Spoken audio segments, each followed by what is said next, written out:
बहुत बहुत धन्यवाद। मुडलाना की ये धरती जहां आज देश की बेटियों के समर्थन में जो पंचायत है, उस पंचायत में पहुंचे इस क्षेत्र के और आसपास के सभी क्षेत्रों से आए लोगों का बहुत बहुत धन्यवाद। क्योंकि ये हक हकूक की और पगड़ी की लड़ाई है, तो मैं इस मंच का और इस मंच के जो आयोजक हैं, जिन्होंने मुझे और इस मंच पर उपस्थित सभी साथियों को यहां बुलाने का प्रयास किया, हमारे भाई जयंत चौधरी जी, हमारे गवर्नर साहब सतपाल मलिक जी, गुरनाम सिंह चढ़ूनी जी, भाई पुष्पेंद्र जी, भाई सतपाल मलिक जी, सतपाल चौधरी जी और कमल बराड़ा जी जो हमारे साथ चल के आए, हमारी बहन सुमन हुड्डा जी जो आज इस मंच की शोभा बढ़ा रही है, और हमारे ओलंपियन भाई बजरंग पुनिया जो यहां हमारे बीच उपस्थित हैं।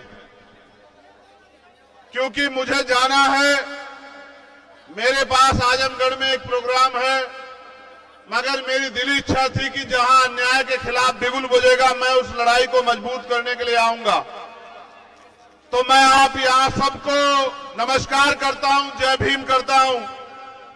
इसलिए करता हूं कि जहां एक तरफ देश की केंद्र की सरकार और जहां सभी प्रदेशों में भारतीय जनता पार्टी की सरकार है, वो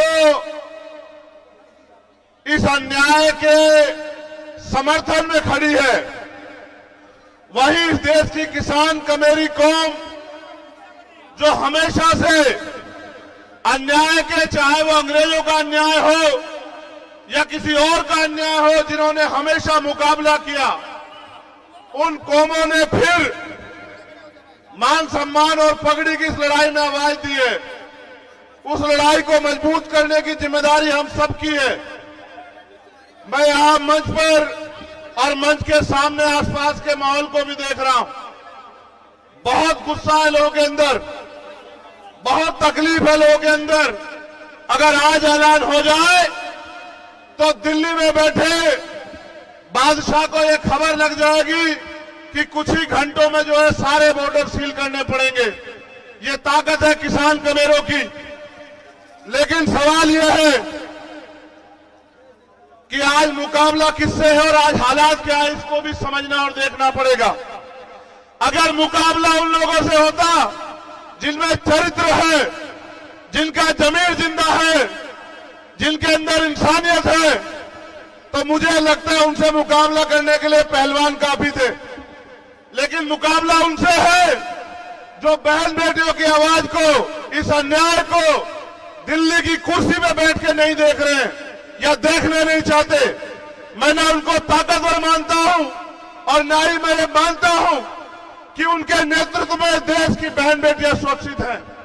आपने देखा आज जब हम लोग इकट्ठा हुए, हमारा दर्द यह है कि 28 मई को क्या हुआ।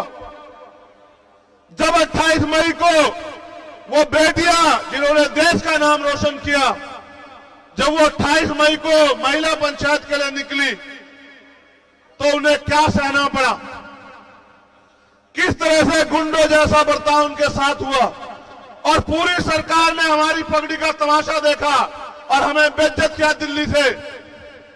उस अपमान को हम लोग नहीं भूले, और इसलिए आज जमीन पे हमारे लोग यहां इसलिए बैठे हैं, चाहे वो उत्तर प्रदेश से चल के आए हो या पंजाब से, हरियाणा से या राजस्थान से, वो इस सरकार को इस अपमान के खिलाफ बगावत का ऐलान करने के लिए आए हैं कि हम किसान कमेरे, हमारी पगड़ी हमारी इज्जत है, हमारी बहनें, हमारी मां, उनका सम्मान। और अगर हम अपनी बहनों के सम्मान की रक्षा नहीं कर पा रहे हैं तो हमारा जीवन बेकार है। यह ऐलान करने के लिए आज हम लोग यहां आए। और जो झूठ तमाम तरह का फैलाया जा रहा है कि एक जाति के लोग लड़ रहे हैं, ऐसा झूठ किसान आंदोलन में भी फैलाया गया। ऐसा झूठ हर आंदोलन में फैलाया जाता है, लेकिन आप किसान आंदोलन का भी परिणाम याद रख लो। अगर अब नहीं मानेंगे तो कुछ दिनों में मानेंगे, लेकिन आपकी किसान कमेरों की ताकत के आगे ये तानाशाही सरकार झुकेगी और वो आरोपी भी अरेस्ट होगा, वो जेल भी जाएगा, उसको सजा भी होगी। ये बात आप याद रखना। ये किसान कमेरों की धरती भी है और बाबा साहब अम्बेडकर, सर छोटू राम, चौधरी चरण सिंह जी, वो तमाम महापुरुष जिन्होंने अपने इस किसान कमेरे वर्ग के हक अधिकार की लड़ाई लड़ी, आज उनकी एकता को बुलंद करने के लिए हम लोग आए। और हम ये मानते हैं कि सरकार से बिना एकता के नहीं जीता जा सकता है। वो एकता जो इनकी जड़ें उखाड़ देगी, और वो एकता एकमात्र एकता है किसान कमेरों की एकता।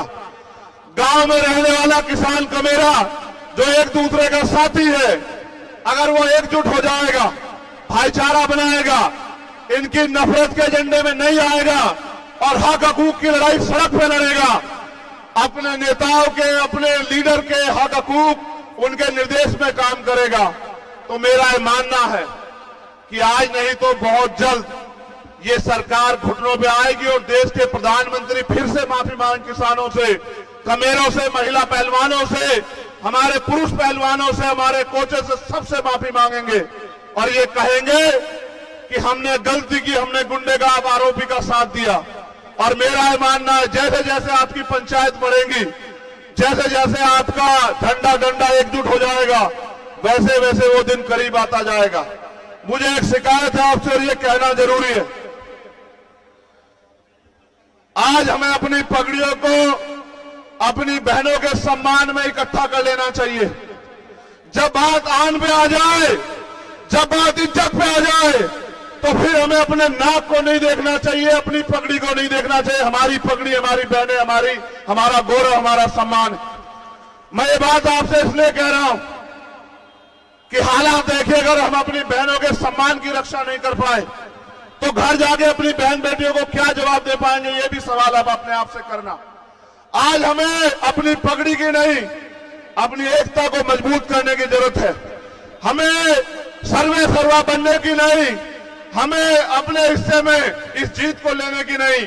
ये बहन बेटियां हमारी पहलवान जीते, उनके आंसुओं का मोल हो और फिर कोई ताकतवर हमारी पगड़ी से ना खेल पाए, इस बात का भी ध्यान रखना है, इस बात की भी इज्जत रखनी है। आज ये जिम्मेदारी हमारे कंधों पर है सब लोगों के। इसलिए मैं आपसे कहना चाहता हूं, अगर वाकई में जीतना है तो एकजुट होकर लड़ो। और हमारे पास गार्जियन के रूप में गवर्नर साहब बैठे हैं। 2-3 मसले जो उन्होंने उठा रखे हैं, चाहे वो पुलवामा का हो या किसानों के लिए एमएसपी की गारंटी का हो या मजदूरों के लिए न्यूनतम वेतन का हो, वो तभी कामयाब हो पाएगा जब हम इकट्ठे होकर इस लड़ाई को लड़ेंगे। वरना टुकड़ों में बट के हम कभी जीत नहीं सकते हैं। मैं आपको अपने समाज की तरफ से, किसान कमेरे समाज की तरफ से गारंटी देता हूं कि जहां इस सम्मान की लड़ाई में बजरंग यहां बैठे हैं, आप पूछ लो, जिस दिन से हम लोग लड़ना हमने शुरुआत किया था, एक दिन मुझसे गलती हुई क्योंकि हमारे लोगों ने झारखंड में सभा रखी हुई थी। मैं ऐलान करके कह रहा हूं, देश के प्रधानमंत्री जी सुनेंगे, अगर उस दिन मैं वहां होता, मैं बहुत दुखी हूं इस बात से। मैंने कहा झारखंड के मंच पर, जब मैंने सुना, तो किसी ताकतवर को मैं अपनी बहनों के सम्मान से नहीं खेलने देता। उस दिन जो हुआ वहां, मुझे उस बात की टीस जीवन के आखिरी क्षण तक रहेगी कि किस तरह खून के आंसू इन लोगों ने रोए। लेकिन उसका बदला लेना, उसका एकमात्र कारण, इस तरीका यही है कि हमें उस किसान कमेरे की आवाज को मजबूत करना है। और मैं आपसे कहना चाहता हूं, हमारे खाप के लोगों से मैंने कहा कि इकट्ठे होके लड़ो, इकट्ठे होके। अगर फिर दोहरा रहा हूं, मुकाबला ईमानदार लोगों से होता तो पहलवान बहुत है, और मुकाबला अगर गुंडों से, मवालियों से, तानाशाहों से है, तो इतिहास गवाह है भारत का कि जिन्होंने अंग्रेजों के दांत खट्टे किए, वो इस सरकार के दांत भी खट्टे करके दिखाएंगे, इनकी तानाशाही के दांत भी खट्टे करके दिखाएंगे। और एक पंचायत की घोषणा हुई तो आपने देखा कि उनकी पंचायत कैंसिल होगी। जिस दिन आपने ऐलान कर दिया कि इकट्ठे होकर दिल्ली की तरफ चलेंगे, उस दिन वो पुलिस गिरफ्तार करके उसको जेल भी भेज देगी। आप मेरी बात को याद रखना। बस मैं आपसे ये कहने के लिए आया हूं और यहां जो हमारे सम्मानित नेता हैं भीम आर्मी आजाद समाज पार्टी के, उनसे भी कहना चाहता हूं, ये हक हकूक की लड़ाई है। मैं आपसे कह रहा हूं, बुलावा नहीं भेजा जाएगा, कोई पंचायत हो, तन मन धन से और इतनी ताकत से लड़ना कि इतिहास आपको याद रखे कि आपने बहनों के सम्मान की रक्षा करी। और जहां आवाज देगी पंचायत, फिर कह रहा हूं, इकट्ठे रहना, एकजुट रहना, बंद मुट्ठी लेना। जहां आवाज देगी, जहां किसान कमेरों की आवाज पे पसीना बहेगा, मैं आपसे वादा करता हूं कि अपने खून के एक बूंद बहनों के सम्मान में हम लोग देने का काम करेंगे। और अगर आप पंचायत ऐलान कर दे कि खींच के लाना है, मीडिया के लोग सुन लेना, तो इतना दम भी रखता है कि खींच के भी लेके आएंगे। इस बात को भी आज याद रखना, क्योंकि संविधान को मानते हैं, कानून को मानते हैं, इसलिए चुप है। अगर संविधान कानून को ना मानते, किसी को इतनी इजाजत नहीं देते कि हमारी पगड़ी से खेल ले। वो बहनें हमारा गौरव थी, है और रहेगी। और उनकी तरफ, उनके सम्मान पे आग उठाने वाले याद रखें, सत्ता के दम पे ताकतवर हो, तुमसे सत्ता भी छीन लेंगे और तुम्हारा घमंड भी छीन लेंगे, याद रखना। बहुत बहुत धन्यवाद। जय जवान, जय किसान, हमारी एकता जिंदाबाद, किसान का मेरा जिंदाबाद।